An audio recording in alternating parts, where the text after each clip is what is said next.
मैं UGC net JRF qualified हूँ। Mathematics से पूरे भारत मेरा गणित में 132वां स्थान है। मैं वरिष्ठ पत्रकार बंधुओं से मिलने आया था और इन्हें ये जो कि फायर सेफ्टी सेकंड ऑफिसर को निलंबित कर दिया गया है। बड़ा अधिकारी हमेशा बच जाता है। मैम बीएड है, सरकारी कॉलेज से मैं बीएड हूँ, नेट क्वालिफाइड हूँ, national eligibility test for assistant professor, पढ़ा लिखा सिपाही हूँ। मेरी आत्मा रो रही है। मैं फायर ब्रिगेड का सिपाही हूँ, उत्तर प्रदेश अग्निशमन सेवा से हूँ। मैंने अपनी पहचान इसलिए गोपनीय रखी थी क्योंकि अभी मैं जंतर मंतर पर भी गया था, वहाँ पर मुझे दिल्ली पुलिस के द्वारा अरेस्ट किया गया, फिर सुबह में निकल के आया हूँ। अपनी पहचान इसलिए छुपाए हुए हूँ, हो सकता है मेरा एनकाउंटर करवा दें, मरवा दें मुझे। मैं स्टेटमेंट देने आया हूँ। आतंकवादी हूँ क्या मैं उत्तर प्रदेश अग्निशमन सेवा से fireman Jitendra Rathore, UGC net JRF qualified हूँ। पूरे भारत में मेरा गणित में 132वां स्थान है और मैं जिला फिरोजाबाद से चल के आया हूँ। यहाँ बड़े बड़े पत्रकार भी बैठे हुए हैं। इधर आ जाओ, इधर देखिए बिल्डिंग जली हुई है। मैंने 28 जनवरी 2016 को उत्तर प्रदेश अग्निशमन सेवा ज्वाइन किया है और मैंने अभी जंतर मंतर पर भी अपने स्टेटमेंट दिया है। जनता पार्टी में देखिए मैं फायर फाइटर योगी जी का कट्टर ईमानदार। अच्छा एक बार नाम बताइए, नाम पीएनओ नंबर 162480 102। अभी नौकरी में हो कि नहीं हुआ? मैं पीएनओ नंबर 162480 क्वालिफाइड हूँ। पूरे भारत में मेरा गणित में 132वां स्थान है। 99.30 नौकरी में हो कि नहीं? मैं नौकरी में हूँ अभी। मेरी पोस्टिंग आगरा में है। पीएनओ चेक करिए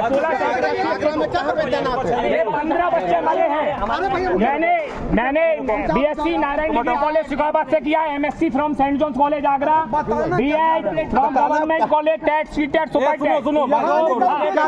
मैं कहना चाहता हूँ हमारे उत्तर प्रदेश अग्निशमन सेवा में 11 लाख रुपए की बुलेट आई है, फायर सर्विस की बुलेट आई है और उसकी कीमत मात्र 3 लाख रुपए है। बुलेट में एक फायर सर्विस की बुलेट में 8 लाख रुपए का घोटाला किया गया है।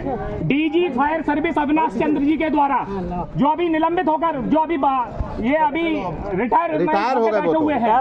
भाई अब देखिए इतनी बड़ी बिल्डिंग में आग लगी, एक भी फायर ब्रिगेड की बुलेट नहीं आई आग बुझाने के लिए। आप देखिए और ये जो सिस्टम है ये असफल कैसे हो गया। अभी मैं यहाँ आया हूँ तो पुलिस मुझे अरेस्ट कर रही है। मैं कोई आतंकवादी हूँ क्या? अच्छा, मैं पीछे से सुन रहा था केवल। और क्या चल रहा विभाग? मैं ये कहना चाहता हूँ केवल उत्तर प्रदेश के जो फायर सेफ्टी सेक्रेटरी देखो उनका स्टेटमेंट है मेरे पास। अरे अपनी बात करो भाई, ये स्टेटमेंट ये बताओ तुम्हारे पास जो है जो बुलेट खरीदने की बात है, बुलेट खरीदने का जो आपने आरोप लगाया कि 2-3 लाख की बुलेट है, 11 लाख 8 लाख। मेरे पास उसके सारे एविडेंस हैं। तो ये ज्यादा घोटाला हुआ है? बिल्कुल 500 करोड़ का घोटाला इसमें। कितनी बुलेट खरीदी गई प्रदेश में? 500 से अधिक बुलेट खरीदी गई हैं और मैं फायर सर्विस का पढ़ा लिखा सिपाही हूँ। अरे पढ़े लिखे हैं तो इधर आप ये बताइए फायर ब्रिगेड और क्या क्या खामियां हैं? सर खामियां क्या, 10 साल से मैं यहाँ पर हूँ, जो भी सही बोलता है उस पर कार्रवाई करता हूँ। अरे अपनी बात बताओ, उसकी बात को दबा दिया जाता है। आप यहाँ घटना स्थल पर क्या करने आए? सर घटना स्थल पर मैं ये देखने आया था, मैं भी फायर सर्विस से हूँ कि क्या खामियां रही। मैं कुछ बोला नहीं हूँ। मैंने ये कपड़ा डाल रखा था अपने चेहरे पर जिससे मुझे ये पुलिस वाले पकड़ना लें और आप चले जाएंगे फिर भी ये लोग अपना अजमाएंगे। आगरा से यहाँ क्यों? जिला फिरोजाबाद से अभी आगरा मतलब यहाँ पे आया हूँ, बस ये देखने आया था जो दुर्घटना घटित हुई है। तो छुट्टी पर थे फिरोजाबाद? अभी सर मैंने पीएचडी के लिए एजुकेशन लीव लिया हुआ है, अध्ययन। क्या छुट्टी पे थे? कितने दिन की छुट्टी पर है सर? 365 दिन, फिर 365 दिन अब लीव विदाउट पे। मैं सुप्रीम कोर्ट ऑफ इंडिया में पेटिशनर इन पर्सन भी हूँ। मेरा डायरी नंबर है 34,554/2024। अभी मैं विदाउट पे हूँ, पढ़ा लिखा सिपाही हूँ सर। अब कह रहे हैं आप यहाँ क्या कर रहे हैं, ऐसे थोड़ी होता है। ठीक है आपने बड़ा खुलासा किया है, बहुत बढ़िया, ठीक है। अब इनसे कहिएगा मुझे पकड़े ना, पकड़े भैया। अरे अब हम अरेस्ट ना करें। और अगर ये मुझे पकड़ के ले जाते हैं, मैं अगर घर पे नहीं पहुंच पाता हूं तो यही सारे पुलिस ऑफिसर जिम्मेदार होंगे। अगर मेरे साथ कोई हादसा होता है, मैं मारा जाता हूं, मेरा एक्सीडेंट होता है, कुछ भी होता है, यही सब लोग जिम्मेदार होंगे जो मुझे पकड़ रहे हैं। दिक्कत क्या है सर? आप पुलिस वालों को पूछिए ना मुझे क्यों पकड़ रहे हैं। सुनो मैं ये कहना चाहता हूँ फायर ब्रिगेड का सिपाही हूँ।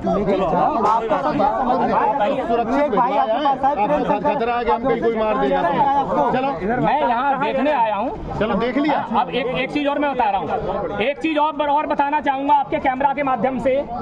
ये उत्तर प्रदेश के FSSO है, दरोगा जी हैं, इनका स्टेटमेंट है कि इस अग्निकांड के लिए chief fire officer CFO Lucknow जिम्मेदार है।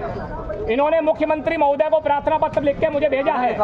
पत्रकार बंधुओं पर ये प्रार्थना पत्र नहीं पहुंचा है, ये प्रार्थना पत्र देने आया हूं। इधर ये चित्रा त्रिपाठी मैडम भी देखें यहाँ पर। ये अरे भैया काहे पीछे जा रहे हो? दरोगा जी ऐसा तो बोल रहे हैं कि इस अग्निकांड के लिए chief fire officer CFO Lucknow जिम्मेदार है। मैं UGC नेट JRF क्वालिफाइड हूँ। मैथमेटिक्स से पूरे भारत मेरा गणित में 132वां स्थान है। मैं वरिष्ठ पत्रकार बंधुओं से मिलने आया था और इन्हें ये जो की फायर सेफ्टी सेकंड ऑफिसर को निलंबित कर दिया गया है। बड़ा अधिकारी हमेशा बच जाता है। ये स्टेटमेंट दे रहे हैं कि पूरा जिम्मेदार CFO लखनऊ है और इनका स्टेटमेंट भी है। इन्होंने मुख्यमंत्री महोदय को एप्लीकेशन भी लिखी हुई है। मैं आपको ये भेज दूंगा। ये एप्लीकेशन भी है मैडम, देखिए ये एप्लीकेशन भी है माननीय मुख्यमंत्री योगी आदित्यनाथ जी के लिए। अब ये कह रहे हैं कि भाई आप यहाँ क्या कर रहे हो? क्या मैं अपनी बात सच्चाई से नहीं उठा सकता? निलंबित होऊंगा तो मैं हो जाऊंगा। 15 बच्चे मरे हैं। मैं मैम B.Ed है, सरकारी कॉलेज से मैं B.Ed हूँ, नेट क्वालिफाइड हूँ, national eligibility test for assistant professor, पढ़ा लिखा सिपाही हूँ। मेरी आत्मा रो रही है। बताइए क्या मैं पीछे बस चुपचाप से सुन रहा था? पुलिस वाले आते हैं, कहते हैं भाई गाड़ी में बैठो। आप उत्तर प्रदेश पुलिस में? मैं फायर ब्रिगेड का सिपाही हूँ, उत्तर प्रदेश अग्निशमन सेवा से हूँ। मैंने अपनी पहचान इसलिए गोपनीय रखी थी क्योंकि अभी मैं जंतर मंतर पर भी गया था, वहाँ पर मुझे दिल्ली पुलिस के द्वारा अरेस्ट किया गया। फिर सुबह में निकल के आया हूँ बाहर। अभी मैं अपनी पहचान इसलिए छुपाए हुए हूँ। हो सकता है मेरा एनकाउंटर करवा दें, मरवा दें। मुझे क्या भरोसा है बताइए? अपनी बात भी नहीं रख सकता हूँ मैं। मुख्य अग्निशमन अधिकारी CFO लखनऊ जिम्मेदार है इस पूरे अग्निकांड के लिए। ऐसा स्टेटमेंट यहाँ के FSSO कमलेश कुमार सिंह जी ने दिया गया है और ये कमलेश कुमार सिंह का मैं प्रार्थना पत्र है मेरे पास, और भी लगा है माननीय मुख्यमंत्री योगी आदित्यनाथ जी के लिए उन्होंने लिखा है। ये मैं पत्रकार बंधुओं को उनका स्टेटमेंट पहुंचा दूंगा। Thank you.